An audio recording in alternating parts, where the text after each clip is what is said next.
I have seen that to prepare the in pharmacology and toxicology practical physiological salt solution कसं बनवायचं हे आपण last practical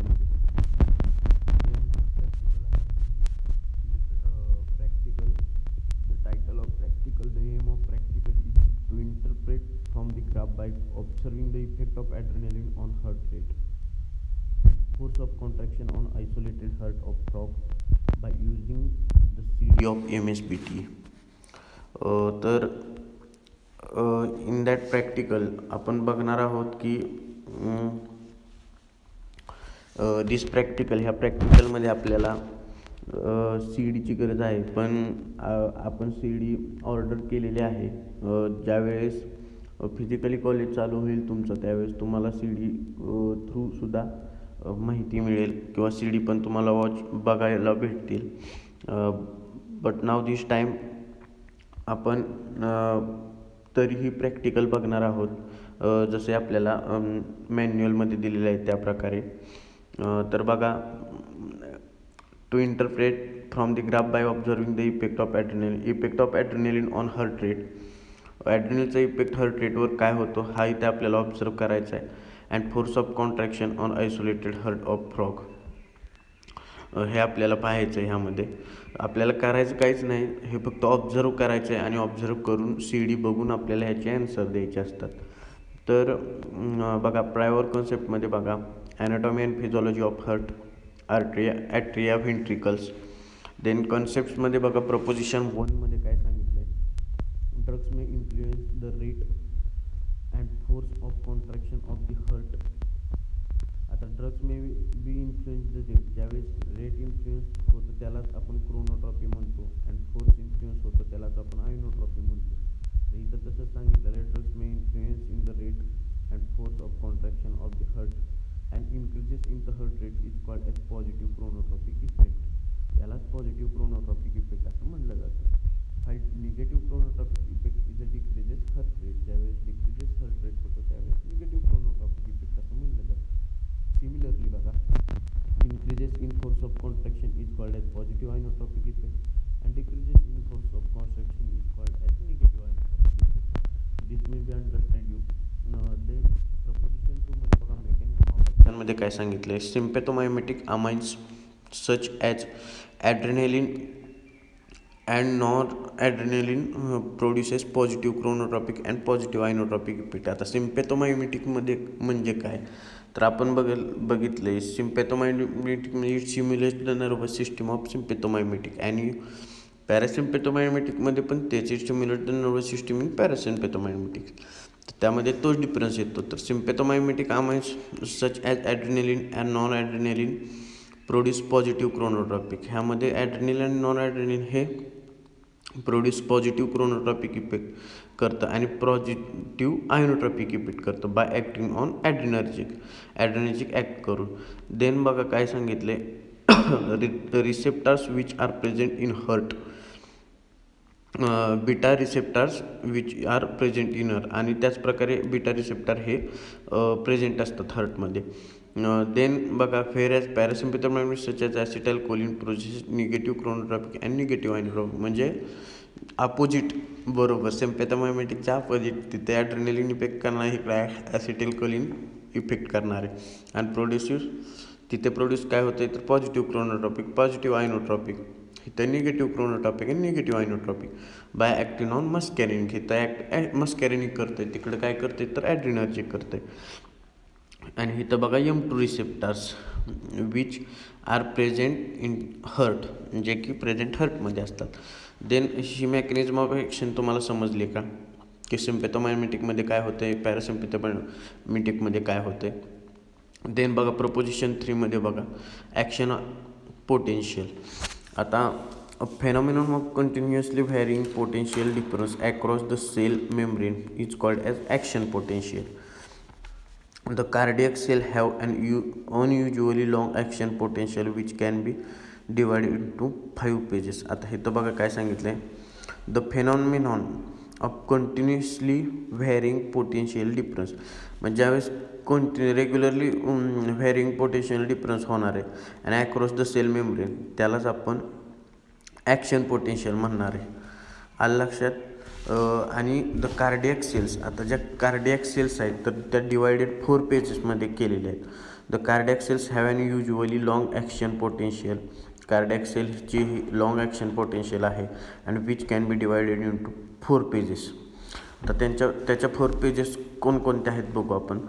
तर phase 0मध्ये बघा डिपोलरायझेशन.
लास्ट फेज थ्रीमध्ये काय तर रिपोलरायझेशन. तर रिपोलरायझेशन म्हणजे कॅल्शियम आयन चॅनल्स क्लोज्ड. रिपोलरायझेशनमध्ये काय होतं तर कॅल्शियम आयन चॅनल क्लोज्ड होतात. जे ओपन असतात ते रिपोलरायझेशन म्हणजे नंतर पुन्हा क्लोज होतात. आणि potassium ion channels opens result in outward current. आणि तिथे पोटॅशियम आयन चॅनल ओपन होतात आणि रिझल्ट इन आउटवर्ड करंट. समोर तुम्ही 7.4 डायग्राम बघू शकता. आणि लास्ट फेज 4मध्ये बघा फॉरवर्ड करंट. फॉरवर्ड करंटमध्ये काय आहे तर increases in depolarization is due to increases in sodium permeability. ज्यावेळेस डिपोलरायझेशन जास्त होते त्यावेळेस इन्क्रीजेस सोडियम परमेबिलिटी होते. And spontaneous depolarization brings the cells and there should to next action potential.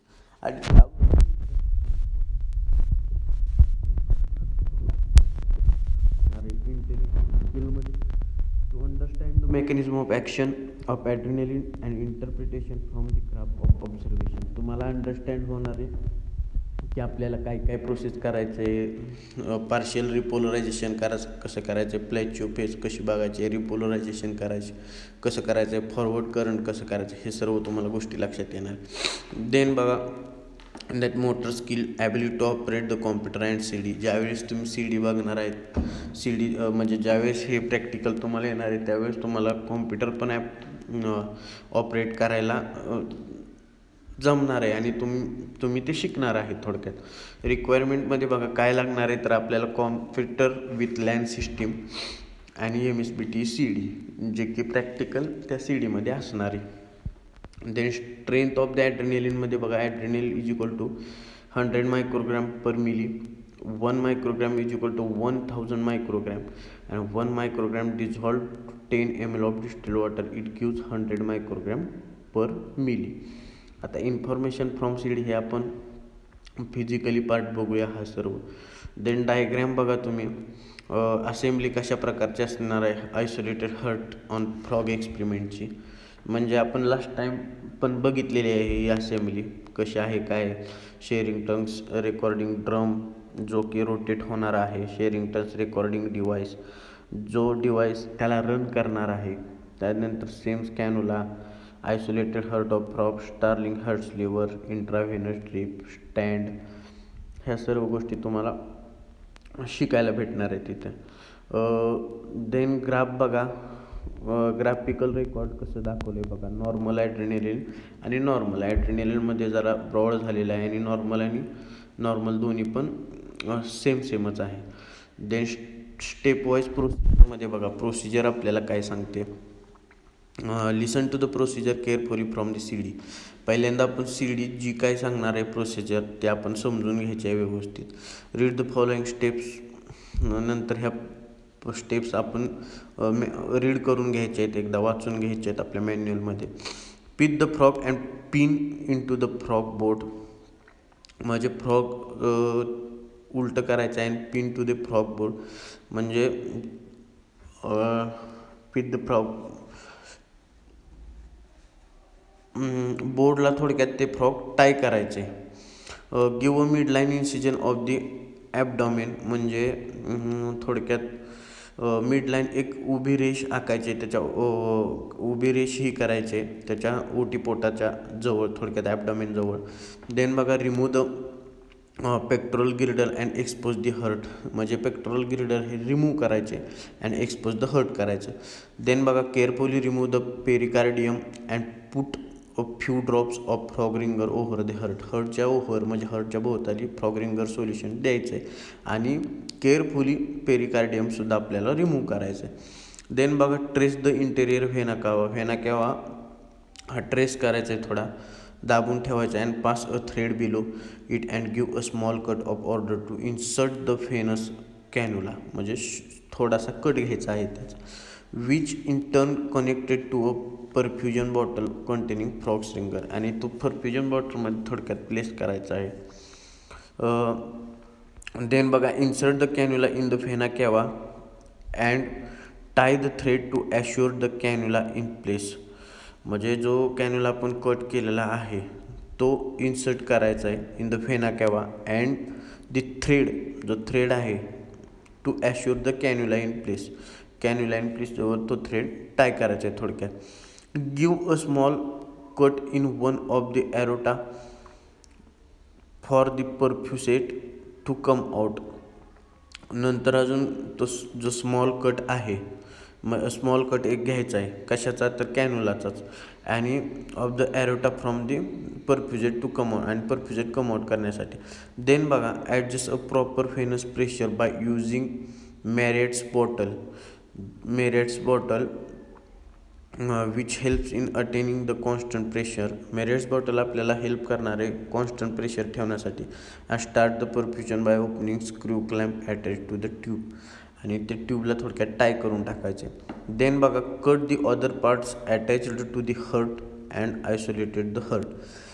म्हणजे अदर पार्ट आहेत ते कट करायचे अँड अटॅच टू हर्टला अटॅच करायचे अँड आयसोलेटेड द हर्ट आणि ते हर्ट आयसोलेट करायचे त्यानंतर. देन बघा mount the heart by fixing the cannula in screw clamp. आणि माउंट द हर्ट हे फिक्स करायचं आहे कशात तर कॅन्युला इन स्क्रू क्लॅम्पमध्ये हे सर्व फिक्स करायचं आहे. देन बघा attach one end of thread म्हणजे एक साईडचा धागा जो आहे to the lower part of the ventricle म्हणजे जो लोअर पार्ट व्हेंट्रिकलचा आहे and other end of thread to the Starling's heart lever म्हणजे दुसरा तो स्टार्लिंग हर्ट लिव्हरला आपल्याला बांधून ठेवायचा आहे टाय करायचा आहे. देन बघा inject the ग्रॅडेड doses 0.1 ml 0.2 ml 0.4 ml and 0.8 ml of drug into the perfusion. And then last one is after completion of doses label and fix the graph with the fixing solution. आता step wise procedure ही आत्ता आपण procedure बघितलेली आहे. एवढी तुम्हाला ही procedure understand झालेली नाही पण इन दॅट आपण प्रॅक्टिकली ती सी डी बघूया. प्रॅक्टिकली आपण परफॉर्म करणार नाही पण आपण ज्यावेळेस सी डी पाहणार आहे त्यावेळेस तुम्हाला बऱ्यापैकी पार्ट हा स्टेप वाईज देन बघा प्रिकॉशनमध्ये आपल्याला प्रिकॉशन काय काय घ्यायला लागणार आहे.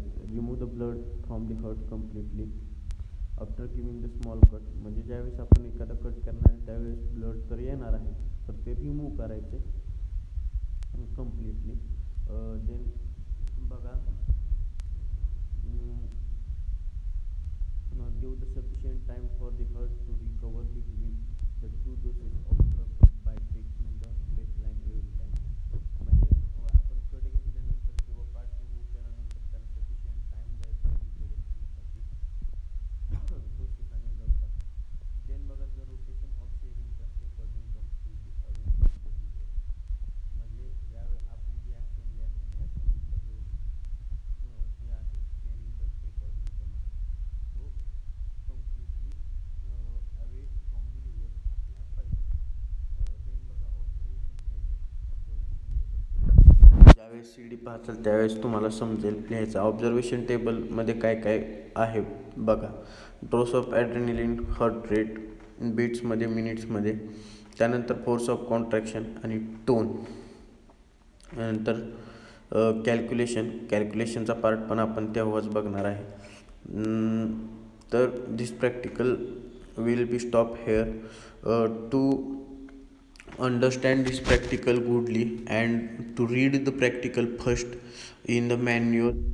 Also I have shared the manual of pharmacology and toxicology subject on the deep farm student group. So first practical read, then understand the practicals. Okay, thank you. Comment your roll number in Google Classroom.